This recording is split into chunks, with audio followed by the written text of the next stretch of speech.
Então, deixa eu ver. Bom, começou então aqui. Boa tarde, pessoal. Boa tarde, Matheus. O pessoal vai chegando aos pouquinhos, esse retorno. Essa aula era para ser na sexta de manhã, eu tive um probleminha. Eu vi que tu entrou lá, mandou mensagem pelo Lava, mas eu não consegui te responder a tempo, né? Mas aí tu conseguiste entrar. Vamos ter aula agora na segunda e na sexta, nessas 2 semanas agora, para falar um pouquinho sobre epistemologia. Hoje é uma apresentaçãozinha, tá?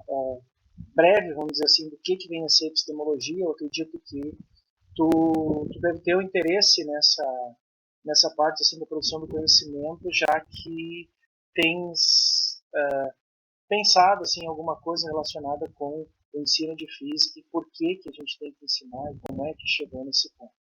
A gente fez um breve intervalo, um intervalo longo até, né? A gente vai fazer uma relação histórica, vai se aproveitar agora na parte de epistemologia. Se tu viu lá, tem material já. Além da aula de hoje, já tem uma apostilazinha do trabalho do Moreira e da Neuza, falando sobre alguns dos epistemólogos, né, alguns dos filósofos da ciência que a gente vai estudar aqui, e alguns outros, né, e vai ter mais uma apostilazinha do Moreira falando sobre visões epistemológicas atuais, para que a gente possa trabalhar. Tá? Bem-vinda, Maíra.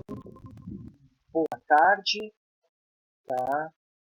Chegando já assim, a gente tinha começado bem em cima da hora, mas tu não perdesse nada. Tá bom? Como eu estava falando, a gente vai ter agora 2 semanas de aula, segunda e sexta-feira, tá? Para falar um pouquinho sobre, primeiro, o que é epistemologia e depois trabalhar um pouquinho com os filósofos da ciência que trabalham com essa área da epistemologia. Né? Os clássicos, que a gente vai ter aí, digamos assim, os 4 grandes nomes que criam a nossa ideia de filosofia e epistemologia para a ciência da produção conhecimento. Tá? Então, basicamente, né, a gente vai pensar em uma questão de perspectiva a respeito do conhecimento. E quando a gente fala sobre epistemologia, né, eu já comentei em uma das nossas primeiras conversas lá, que deve estar na aula 1, a respeito de como a produção do conhecimento foi estudada, foi compreendida ao longo do tempo pelos filósofos, pelos cientistas. E é claro que vai ter assim uma grande evolução nessa discussão durante o século XX, aonde que a gente vinha, por exemplo, pensando historicamente, né, a gente chega ao século XVII, aonde que só existia uma filosofia única, filosofia natural, e a partir disso se cria uma nova área, que é a ciência natural propriamente dita. E durante o século XX tu tem digamos assim, uma reaproximação, mostrando da necessidade do entendimento de como esse conhecimento, de como esse corpus de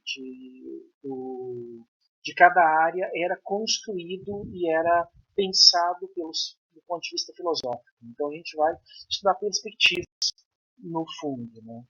E pensando a ciência moderna, que vai ter essa transição pós-século XVII, que ela nasce no século XVII, né, ela passa por um período de transição que seria, a gente poderia falar do renascimento científico, não necessariamente do renascimento artístico, né, mas o renascimento científico é quando se descobre, quando se novamente volta as ideias, volta a preocupação com o experimentar.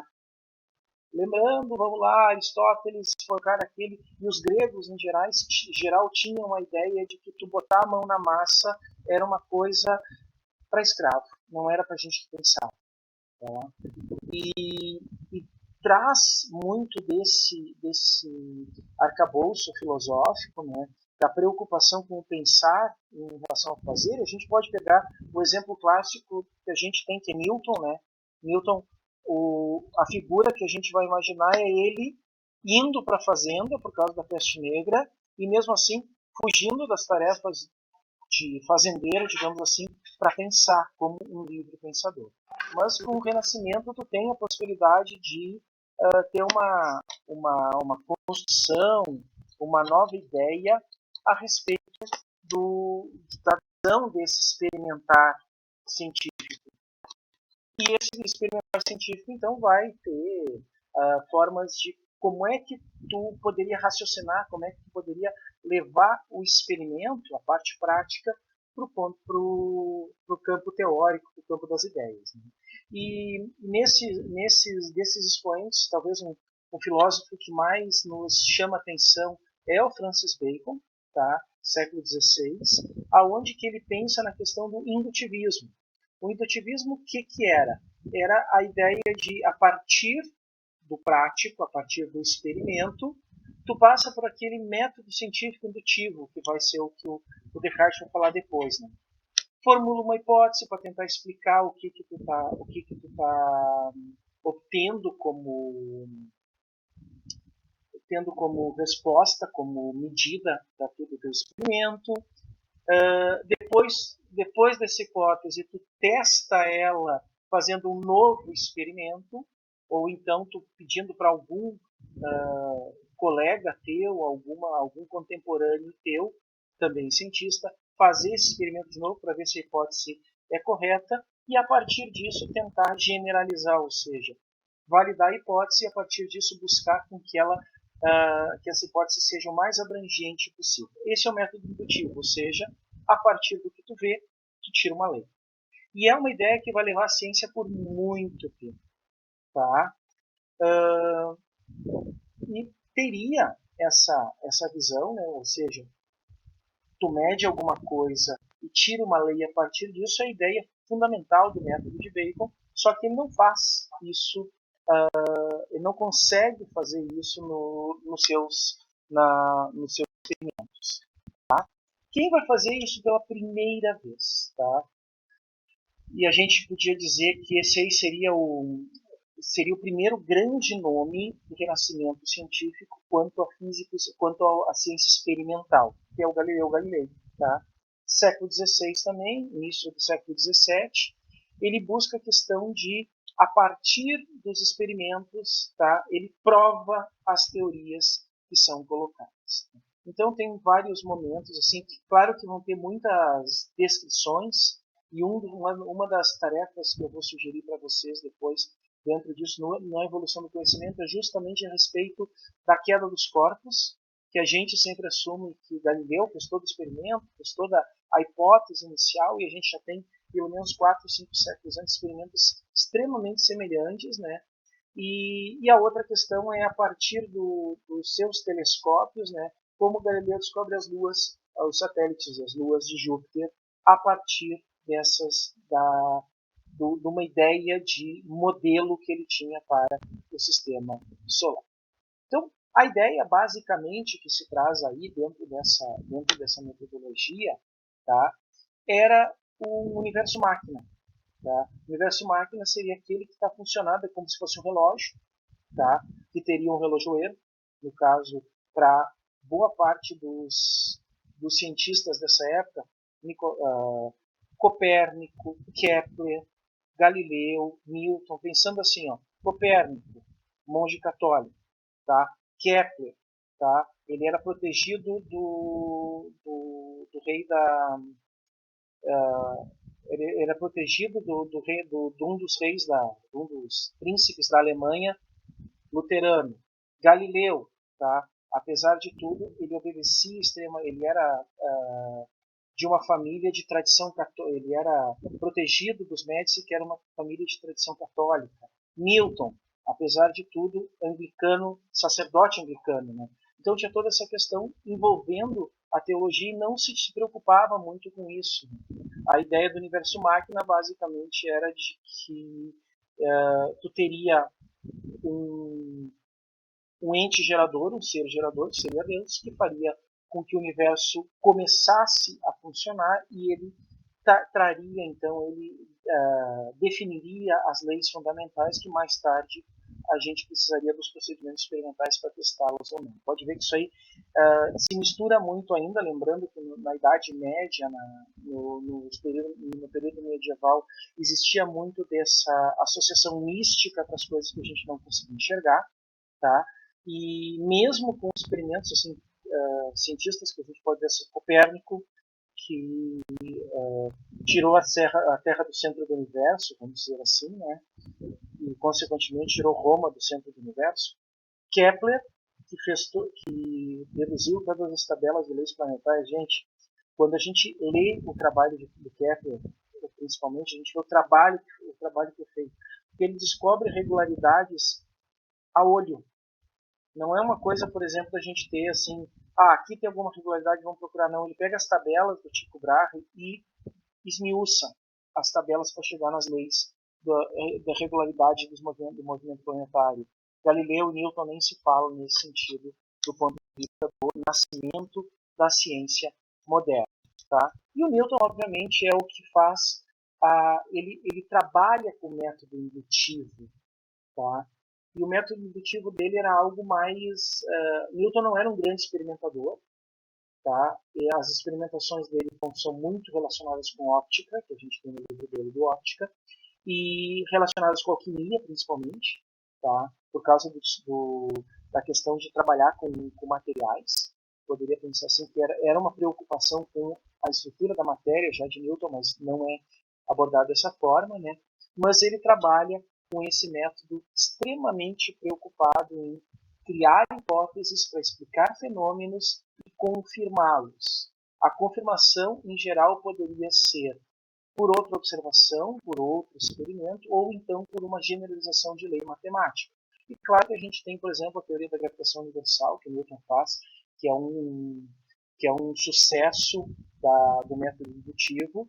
E se vocês pegarem, por exemplo, o livro 1 do Nussensweig, o curso de Física Básica, volume 1 do Nussensweig, aonde ele faz exatamente a comparação entre o movimento da Lua e a queda da maçã, fazendo essa comparação para ver como o método indutivo funciona no século XVII. Muito interessante pegar ali, tá?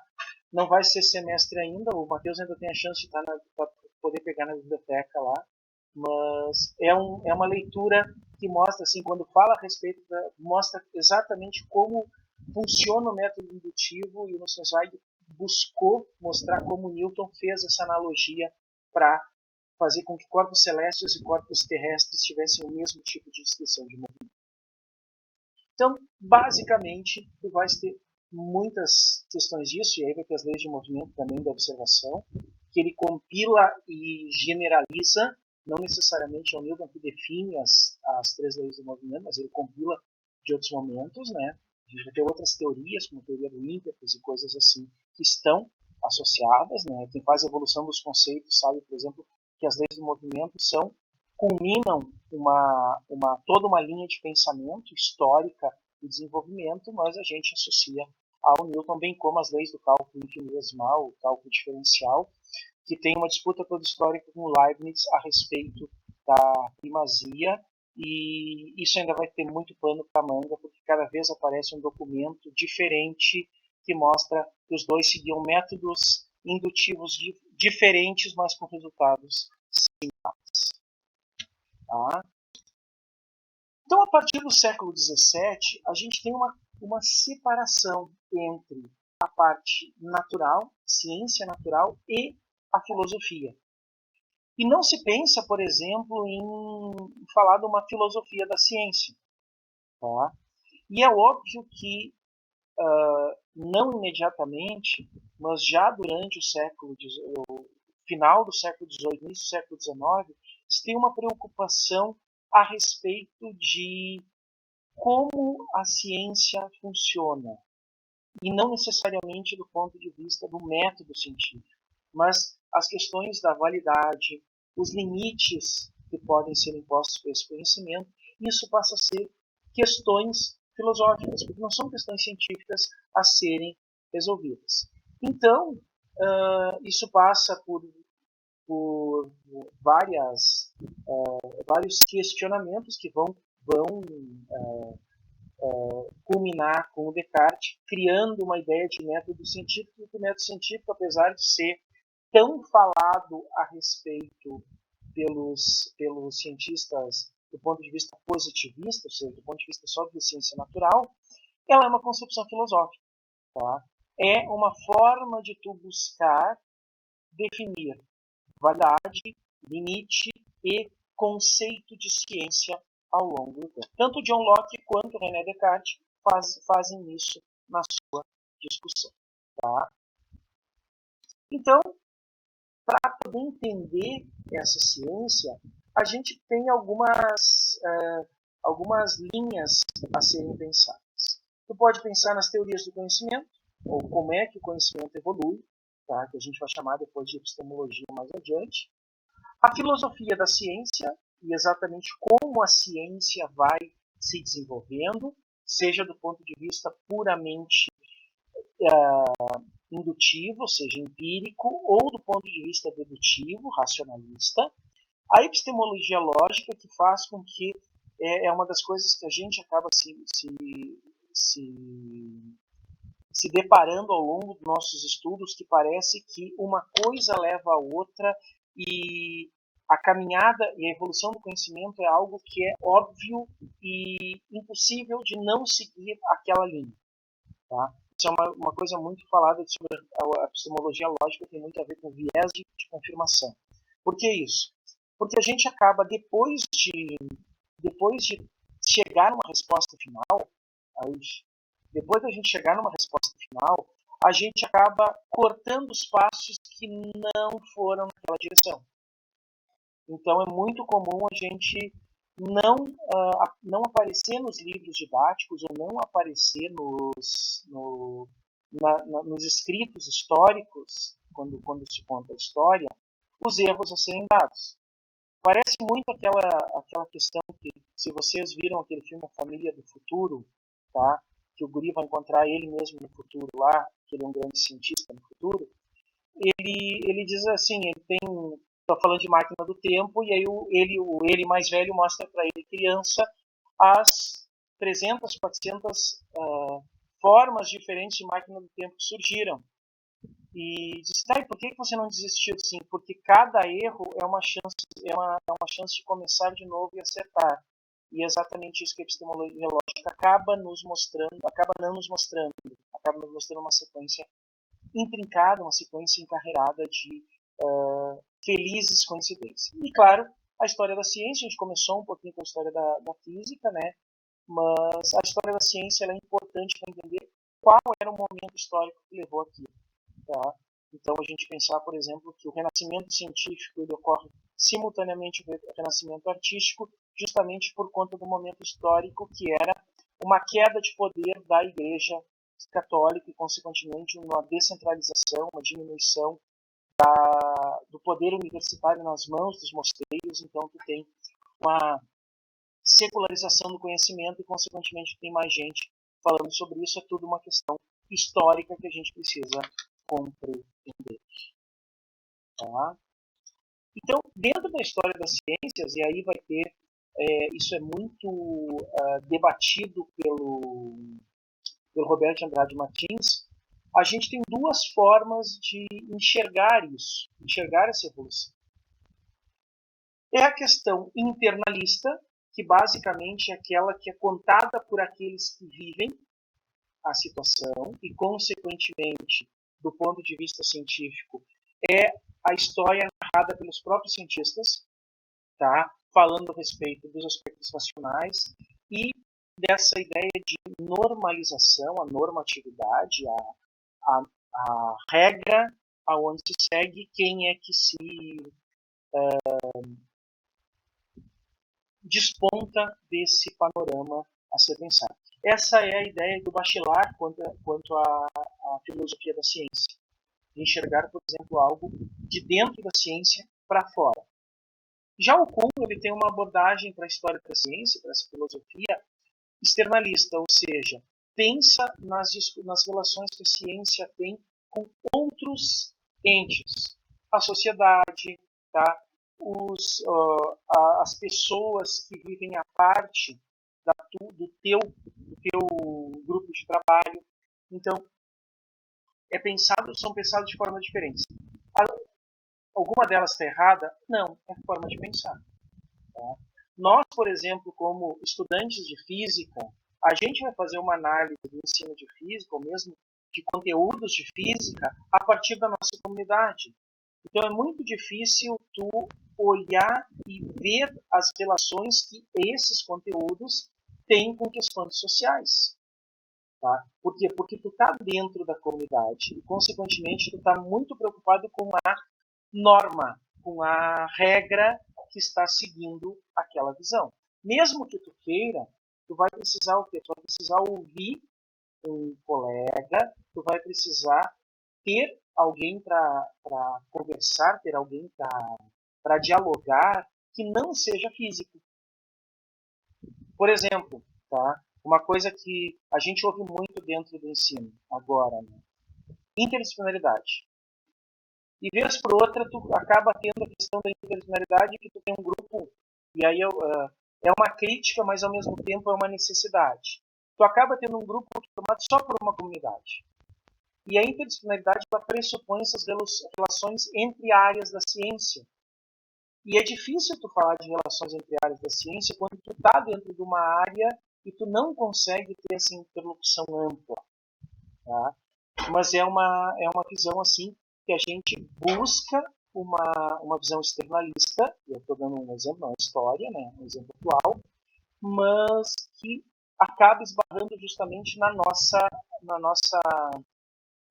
eu não vou usar o termo norma, eu não vou usar o termo de normatividade, eu vou usar na nossa, no nosso grupinho, como é que é, na nossa comunidade, tá? Que a gente acaba tendo isso e não tem como escapar, tá? Porque afinal de contas a gente convive com iguais, sempre. Mas são igualmente válidas as duas formas. Basicamente, uma das coisas que é importante que a filosofia vai fazer para a ciência no século XIX, principalmente no século XX, e é fundamental no século XXI e épocas que vivemos, é a demarcação da ciência. Nunca ficou tão claro a necessidade da gente entender como demarcar ciência. E principalmente o primeiro ponto que eu falei aqui, ciência versus opinião. Tá? Não é porque tu acredita numa coisa que isso vai ser mais verdade do que outra coisa. Tá? Esse é um dos pontos que a filosofia da ciência vem debatendo, vem discutindo durante o século XX e se buscou principalmente a partir do Popper, do Karl Popper, que a gente vai falar exclusivamente dele numa das próximas aulas, né? Pensando assim, ó, pelo fato de nós sermos seres humanos, tá? Não vai ter como nós fazermos uma abordagem puramente científica, desprovida de nossas opiniões. Tá? Se tu consegue fazer isso, desculpa, tu é uma máquina. Tá? O Popper tem essa clareza e essa humildade de dizer assim, olha, mesmo sendo um filósofo da ciência, eu tenho as minhas opiniões ainda estão presentes e eu preciso filtrá-las. Tá? Então, ele faz crítica à própria teoria dele, vamos dizer assim. Então, vocês vão ver ao longo disso que ele faz essa crítica justamente por entender que, como ser humano, ele vai ter essa mistura. Então, tudo vai estar junto no teu, vou usar o termo, metabolismo. Tá? O conhecimento está junto com os teus desejos, com as tuas crenças, tá? Com as tuas percepções de mundo, e as percepções de mundo mudam de acordo com a forma como tu foi criada, onde tu nasceu, tá? Muitas vezes até o nosso sexo faz mudar as nossas percepções de mundo, não tem por que falar isso dizendo que ser machista ou ser feminista, basicamente, é uma percepção que é própria nossa, tá? Então, tu acaba tendo um conhecimento que é muito descritivo. Não são só significados, são sentidos também. E o Popper traz muito bem isso. E aí mostra como é difícil tu demarcar ciência. Tá? Aqui tem um texto do Stenger que mostra exatamente como essa visão de ponto de vista, o ponto de vista ele está extremamente ligado a nós, seres vivos, a como nós somos. Tá? E aí faz as visões claras assim. Ele dá o exemplo da ameba, né? Que a dimensão do ponto de vista da dimensão psíquica, da dimensão do conhecimento, são indissociáveis. E a ciência, basicamente, esse conhecimento científico, é uma descrição que nós damos para o mundo, para as coisas. Tá? Então, dentro pensando na experiência, na ciência como experiência social, ou como experiência pessoal, tá? A gente vai pensar em situações, né, de como ela trabalha, como ela interage com os outros. Aí tu vai ter a ciência experimental, onde tu interage fundamentalmente com uma amostra. A ciência de campo, que é aquela onde tu interage com outros habitats ou outras comunidades. E a ciência teórica, que, digamos assim, desculpe o termo, né, é quase uma masturbação científica, porque afinal de contas tu faz isso, tá, muitas vezes sozinho, tá? E vocês têm colegas que trabalham com a física teórica e que vão ilustrar exatamente isso, tá? Do colega aquele que vai passar 2 dias em cima da mesa fazendo cálculos e só levanta para buscar café, toma café, faz, não precisa nem falar com ninguém. Na área do ensino, na área da educação e ciências, não tem como tu fazer alguma coisa sem falar com alguém. Porque, afinal de contas, essa troca de informações enriquece o teu problema. Na ciência teórica não tem esse problema. Em geral, quando tu fala com alguém é para tirar dúvida. Tá? E, basicamente, a gente vai ter, depois desse pensamento, né, uma outra ideia que é a respeito de ciências puras ou ciências aplicadas, tá? Dentro desse conhecimento científico. E a ideia da palavra pura traz toda uma conotação que parece que, quando a gente faz essa discussão de ciência pura ou ciência aplicada, a gente automaticamente, eu não sei se vocês também fazem essa analogia, né? O que não é puro é impuro, é misturado, é mestiço, vamos dizer assim.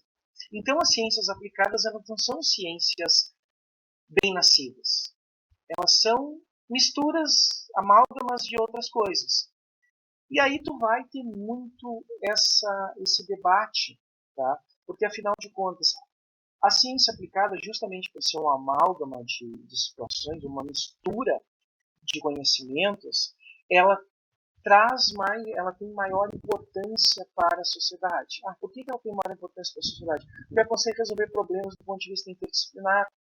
Quando tu fala da ciência pura, a ciência pura ela acaba resolvendo um problema dela. Tá? É o caso lá, não sei se vocês conhecem alguém da matemática, do curso de bacharelado em matemática. O curso de bacharelado em matemática é matemática aplicada. Só que alguns dos alunos fazem trabalho na matemática pura, apesar do nome do curso ser matemática aplicada. E a matemática pura é aquele tipo de coisa que seja f de x igual a tal coisa. Então, propomos isso. A proposição tal. Para testar a proposição tal, vamos ter o lema esse, o lema aquele, e vai fazendo uma coisa. É basicamente o seguinte dentro da ciência pura, e eu vou falar nesse caso do exemplo da matemática. Quando a pessoa está apresentando um seminário, tu vai entender o título, e às vezes tu nem entende o título, o resumo da apresentação, e quando chega no terceiro slide, tu diz assim, eu perdi alguma coisa, eu dormi. Eu tenho certeza que eu dormi depois do segundo slide, porque eu não entendi esse mais. Justamente porque é um trabalho para poucas pessoas. Mas tem essa visão, assim, acaba tendo uma visão muito romântica da ciência, de que a ciência pura, assim como a ciência teórica, elas são ciências mais básicas, mais fundamentais. E quando a gente pensa na cultura da nossa sociedade, a sociedade contemporânea, os problemas delas são muito mais relacionados com essa questão de precisa resolver problemas que não são problemas puros de uma área. A gente até pode fazer abordagem pura de uma área, mas vai ter a necessidade de um conjunto completo de pessoas. Vamos perguntar assim, o engenheiro, O engenheiro não sabe só física, não sabe só matemática, não sabe só geologia. Se tu parar para pensar, o cara vai ser assim, conhecimento físico para projetar alguma coisa, mais o conhecimento matemático para projetar alguma coisa, mais o conhecimento geológico para ver o solo, mais o conhecimento, tá, arquitetônico ou de design para fazer, para colocar isso no papel. Então, é uma pessoa que está trabalhando com a aplicação dessas ciências sem necessariamente ser um físico, um matemático, um geólogo ou um designer. Tá? Então, tem essa questão de, para a sociedade contemporânea, para a nossa vida contemporânea, as ciências puras acabam perdendo um pouco do seu papel e elas acabam sendo ciências de laboratório. Não que elas tenham pouca importância. Tá? Assim como eu estava falando lá da masturbação científica, da ciência teórica, não quer dizer que a ciência teórica ela perca a sua importância, mas ela vai ter, do ponto de vista social, e aí a gente pode ver pelos editais, momento, tá? O ponto de vista social de alguém que vai trabalhar, sei lá, com, tá?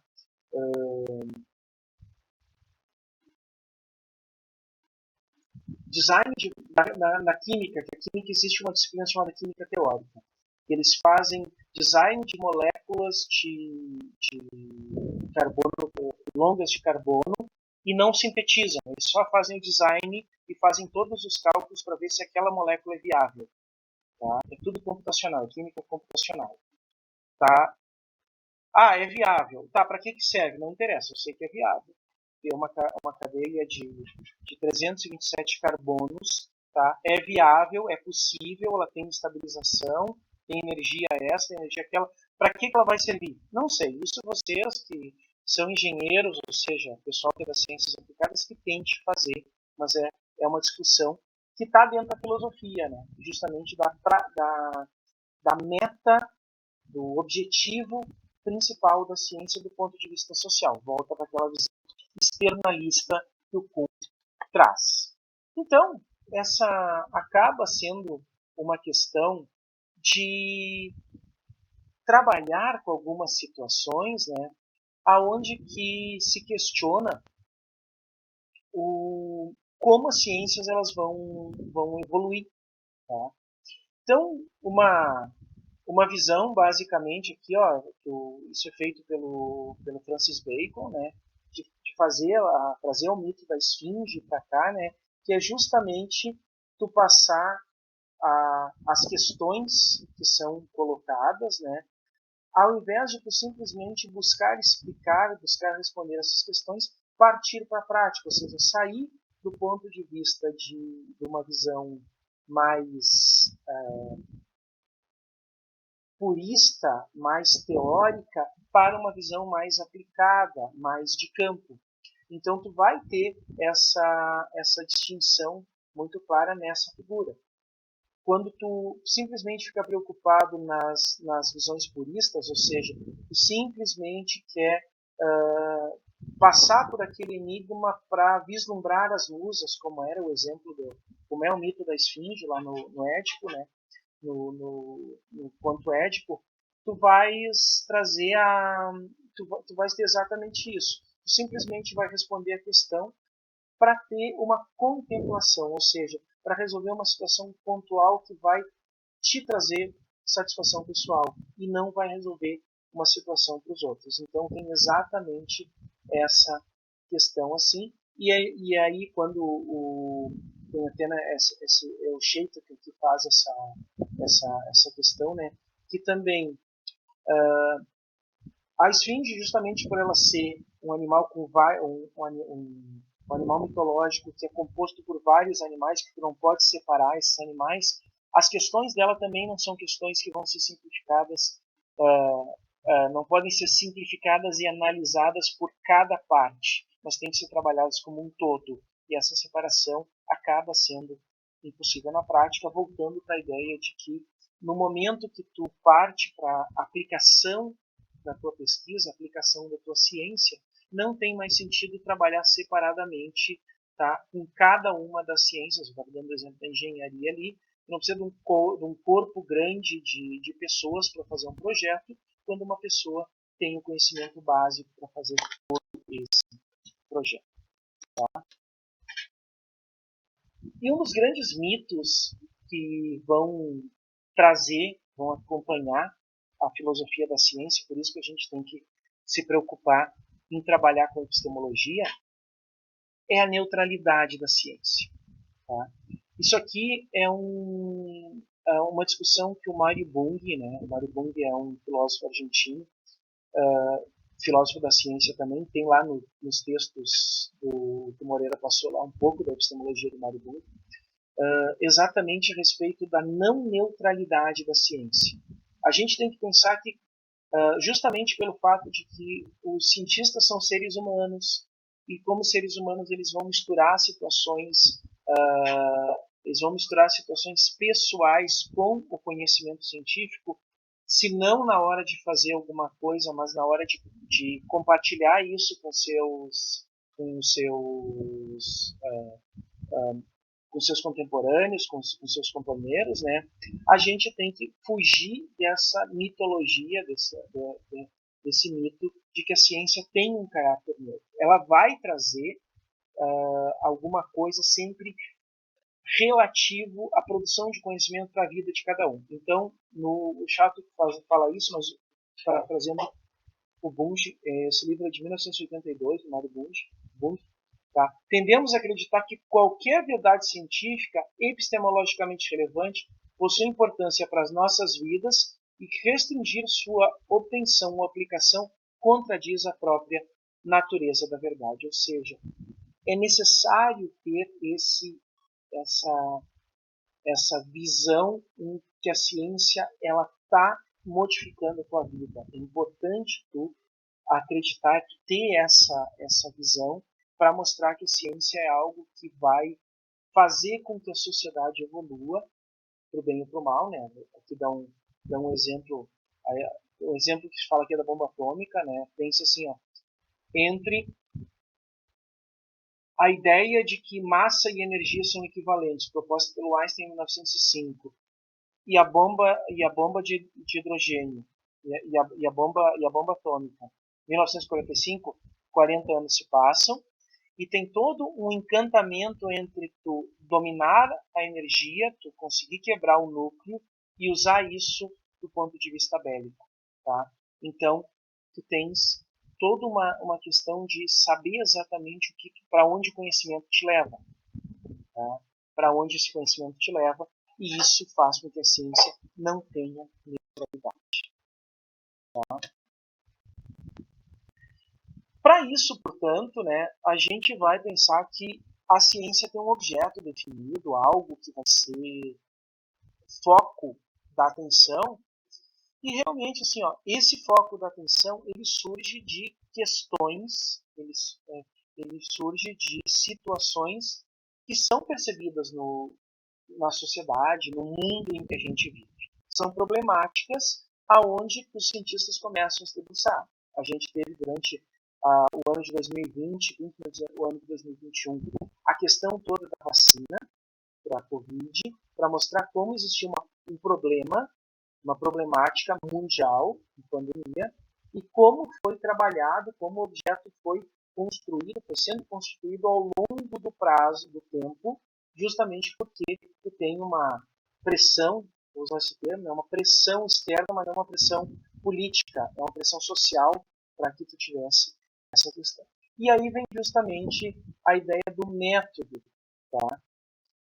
O método científico, e isso é uma coisa que a gente tem muito hoje, a gente tem isso sendo discutido, se não de forma aberta, mas de forma velada, no Jornal Nacional, a toda hora, né? Porque vocês podem ver assim, ó, não tem uma semana que não venha uma nota técnica de alguém, seja empresa, seja ministério, seja secretaria, seja órgão regulador, explicando procedimentos, explicando a metodologia que está sendo trabalhada, fazendo com que tu discuta, tu perceba assim como aquilo está sendo enquadrado como ciência.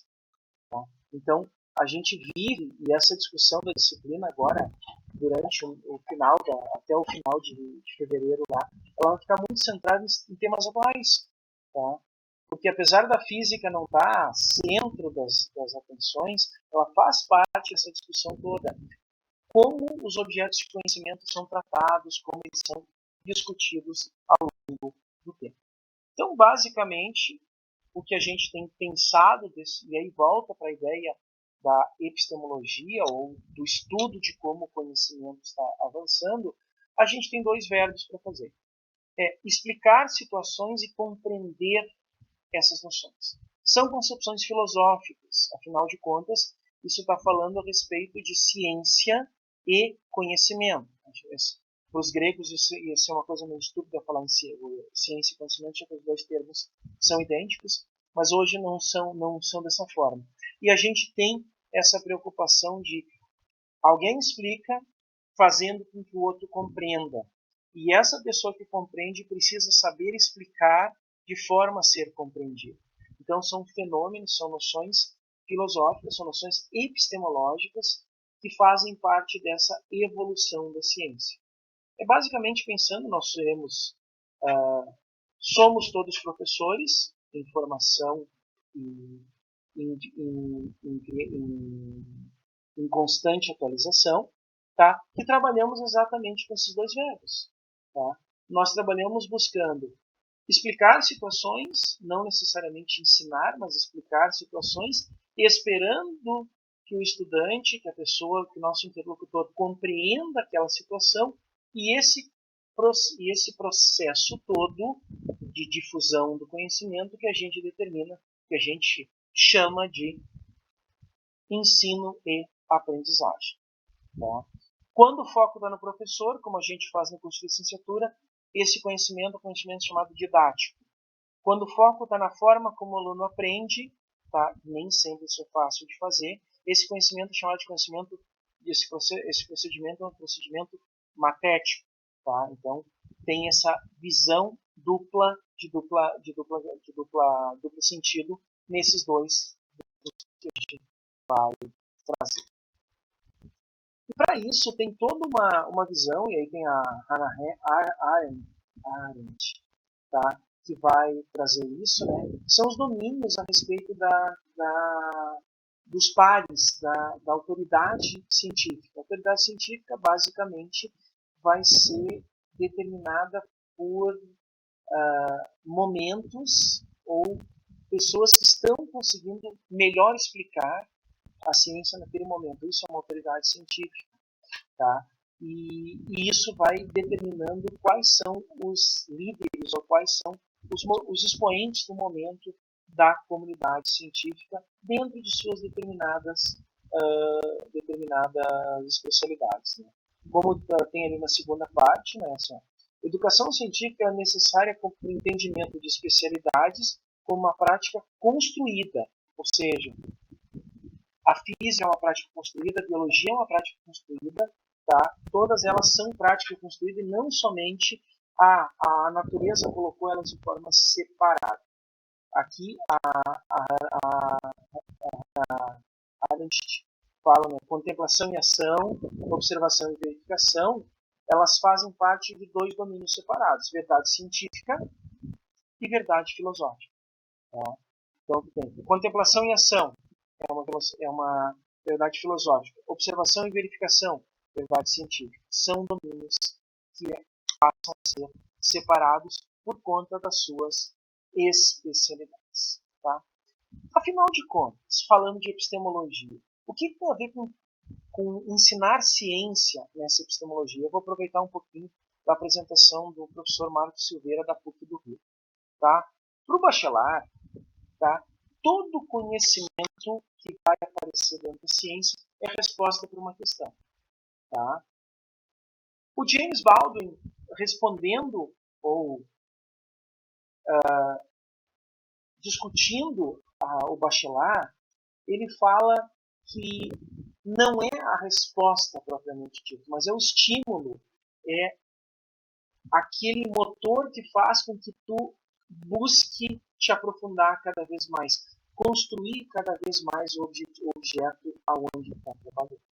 Então, essa é a visão do bacharel, lembrando que o bacharel tem uma visão internalista a respeito da filosofia. Tá? E o bacharel traz uma visão epistemológica muito legal. Se chama obstáculo epistemológico. Tá? Obstáculo epistemológico é aquele que está presente na cultura do teu estudante, na cultura do teu interlocutor, e tu não consegue perpassar esse obstáculo por conta de que ele é um obstáculo cultural. E o que acontece? Tá? Para o bacharel, esse obstáculo é muitas vezes desprezado. Tá? Porque esse obstáculo é aquele que te permite entender por que o estudante ou por que o teu interlocutor não compreende a tua explicação. Tá? No fundo, o que é? Tá? Eles não conseguem entender, não conseguem compreender por que o estudante não compreende. Tá? Eles acabam ficando muito preocupados de que, se não conseguem entender, é porque tem algum déficit, alguma questão que atrapalha no aprendizado e não ficam pensados, né? Por exemplo, assim, a respeito de que essa questão do porquê que não está sendo compreendido é um obstáculo que tem a ver com concepções erradas, ideias equivocadas, até movimentos de não reflexão que são trazidos. E o bacharel, a gente vai aprofundar um pouquinho ele, né? Mas ele traz muito isso presente dentro dessa questão. Tá? Um princípio que se tem para pensar, ou para se debater, discutir um pouquinho isso, né? É tu pensar que a história da ciência pode ser uma forma de tu entender, perceber, verificar quais são as concepções que se criam como obstáculos epistemológicos. Porque isso a Driver fez lá nos anos 80, né, quando ela falou sobre concepções equivocadas sobre ciência. Ela chegou com os estudantes lá nos Estados Unidos e, fazendo uma pesquisa ampla, ela concluiu que as concepções equivocadas que os estudantes tinham, que se revelavam obstáculos epistemológicos, do ponto de vista do bacharel, tá? Elas eram, em geral, visões ultrapassadas da ciência que não tinham sido redefinidas, ou não vou dizer o termo corrigidas, ou rediscutidas com os estudantes. E é o caso, por exemplo, de que corpos mais pesados caem mais rápido que corpos mais leves, mas não se explica do porquê, e no vácuo não acontece isso, mas por que não acontece? Não tem vácuo, coisas desse tipo.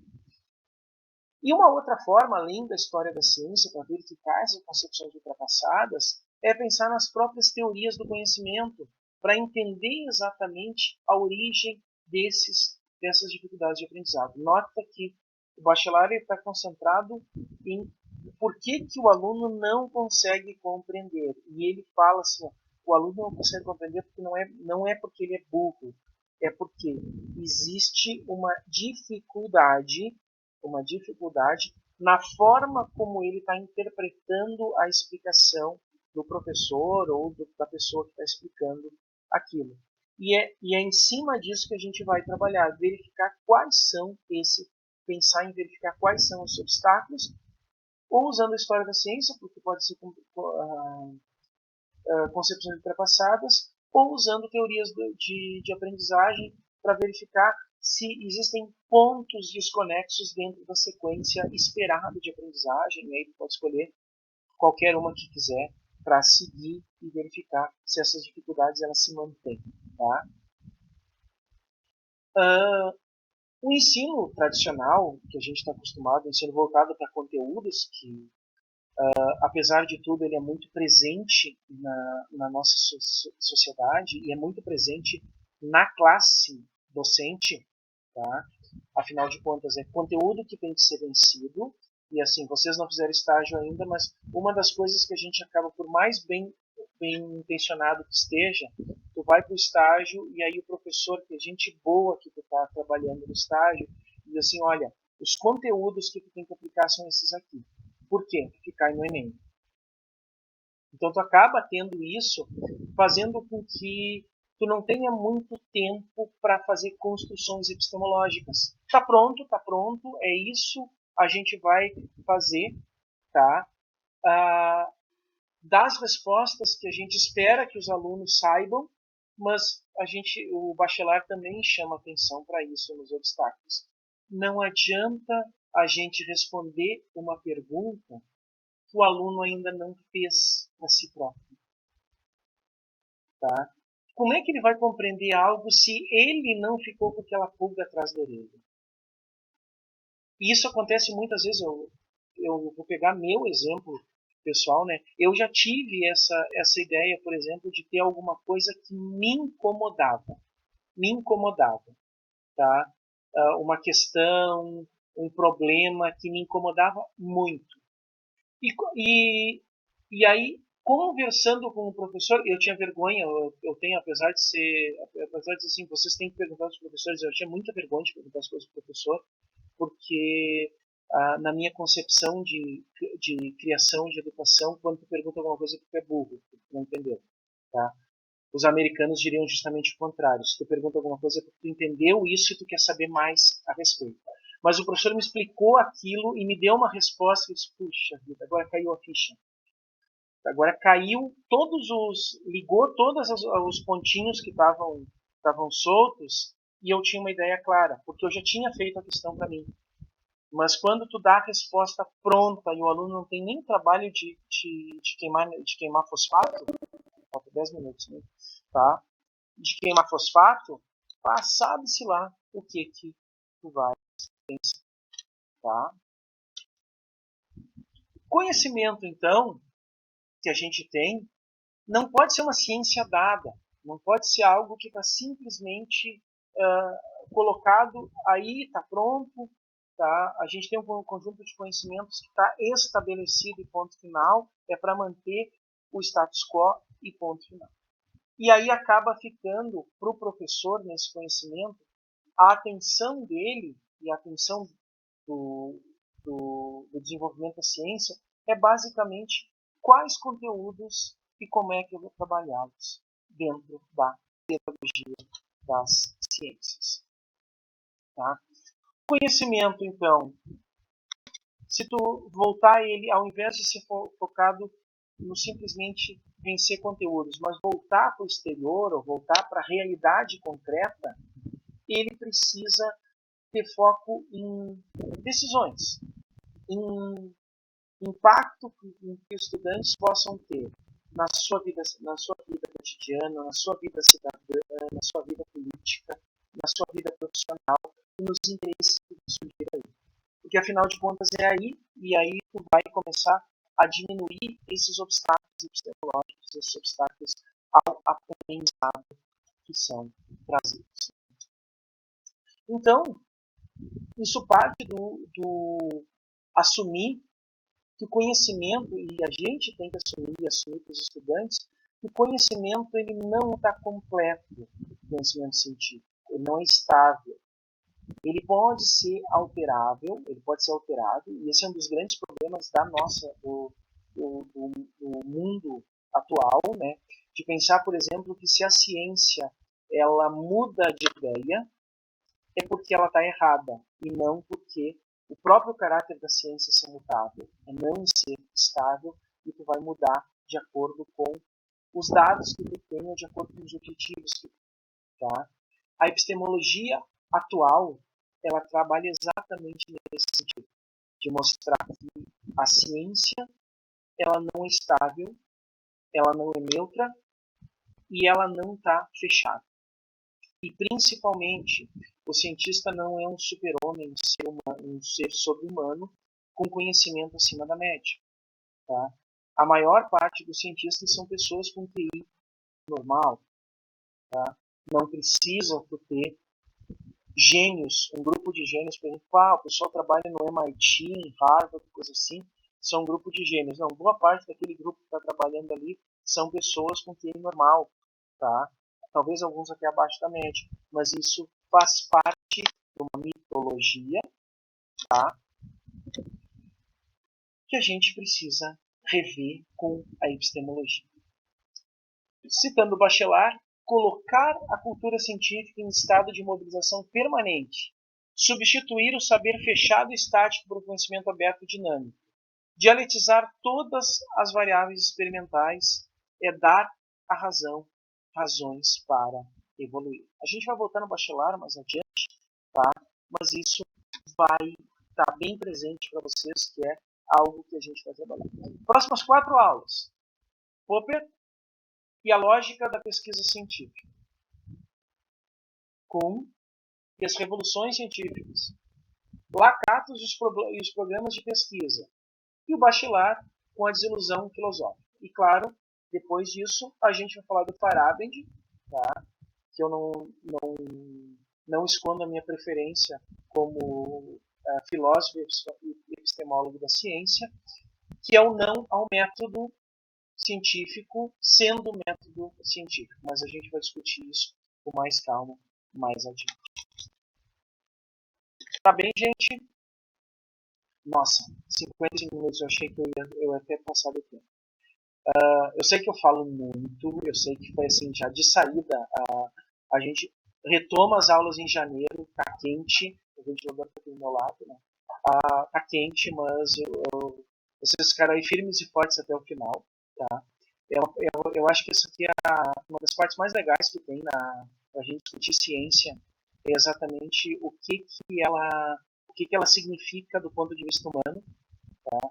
E nós, como professores em formação e professores em constante atualização, a gente precisa entender exatamente que o conhecimento científico que se passa, ele tem questões humanas questões humanas, sociais, políticas, profissionais, que não podem ser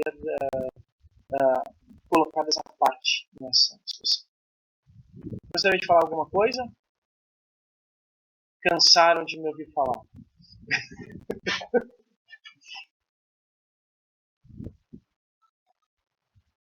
Então, gente, não tendo mais nada, né? Eu convido vocês para nós conversarmos um pouquinho sobre o Karl Popper na próxima sexta-feira, 8h45 da manhã. Como não vai dar 1 hora esse link, a gente pode usar ele de novo, então tranquilo, tá? Vocês podem entrar aqui 8h45, eu já vou estar ali com tudo prontinho para gravar e já vou colocar também essa aula gravada, se fizer o upload lá para o YouTube, e a aula de sexta já vai estar disponível e a próxima apostila do Moreira lá para vocês fazerem. Eu só vou dar a tarefa na semana que vem para vocês, vou ter um feriado ali de Navegantes ou de Iemanjá para vocês passarem o dia todo de calor fazendo, tá? Mas eu vou dar a tarefa na semana que vem, vai ser uma tarefa só para produção. Beleza então, pessoal? Bom, abraço para vocês, até mais, se cuidem, sexta-feira a gente se fala. Tchau, tchau.